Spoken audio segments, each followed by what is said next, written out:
Greetings to all. Welcome to Learn Math in Tamil. இன்னைக்கு நம்ம term 1 standard 7ல integers learn பண்ணிட்டு இருக்கோம். Exercise number 1.5ல fourth problem பார்க்க போறோம் இந்த வீடியோல. இது page number 28ல இருக்கு. Find the amount that is left in a student's bank account if he has made the following transaction in a month. His initial balance is rupees 690 அப்படின்னு சொல்றாங்க. So ஒரு 1 மந்த்துக்குள்ள ஒரு ஸ்டூடெண்ட் பண்ண டிரான்சாக்ஷனை நம்ம வந்து அந்த டிரான்சாக்ஷனை அப்சர்வ் பண்ணி எவ்வளோ பேலன்ஸ் இருக்குது அப்படின்னு நம்ம சொல்லணும். இனிஷியலாக அவங்களோட அக்கௌண்ட்டில் 690 ருபீஸ் இருக்குது. ஸோ ஃபர்ஸ்ட் எவ்வளோ வச்சுருந்துருக்காங்க, 690 ருபீஸ் அவங்களோட அக்கௌண்ட்டில் இருந்திருக்கு. என்ன பண்ணுறாங்க, ஃபஸ்ட்டு என்ன பண்ணுறாங்க, நம்ம ஒரு பேங்க்குக்கு போனோன்னா ஒன்று அதில் பணம் போடுவோம் இல்லை பணம் எடுப்போம் இல்லைங்களா, 2 விஷயந்தான் செய்வோம்.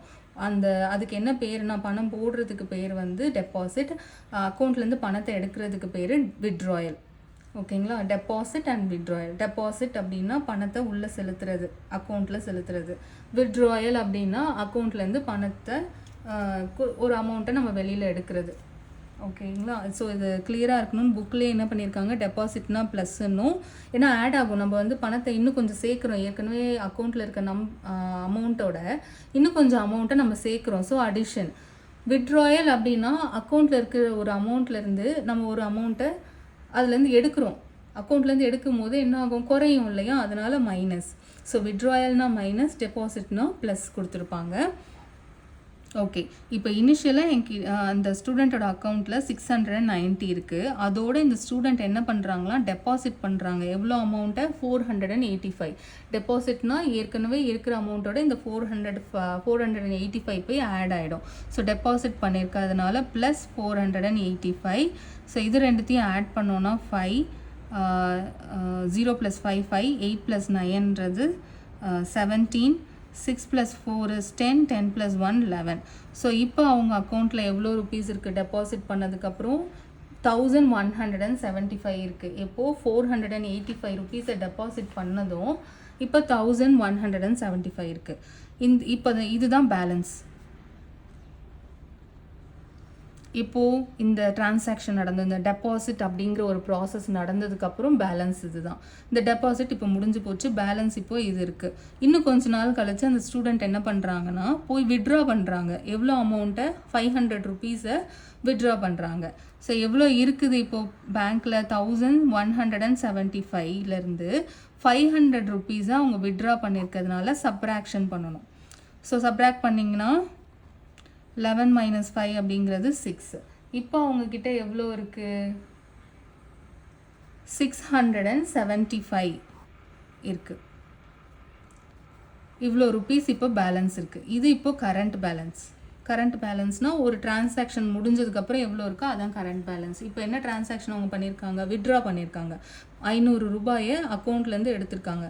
ஸோ எடுத்ததுனால குறைஞ்சு 675 ரூபாயா இப்போ இருக்குது, 675 இருக்குது.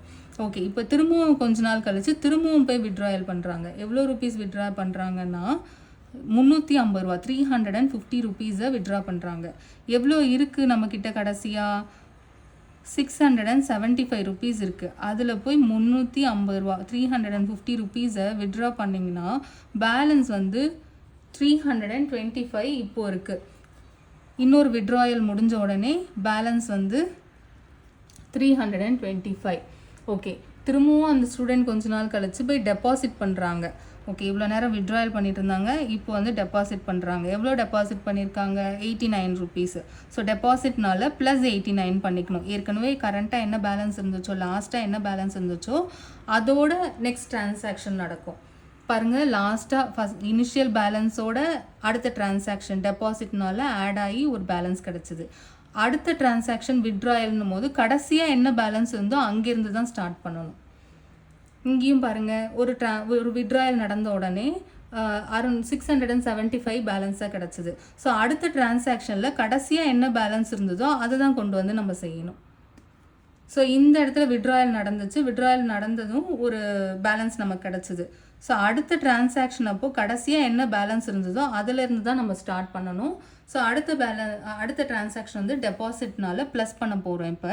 ஸோ ப்ளஸ் ஆச்சுன்னா 5 + 9 அப்படிங்கிறது 14, 8 + 2 is 10, 10 + 1 is 11, 3 + 1 is 4.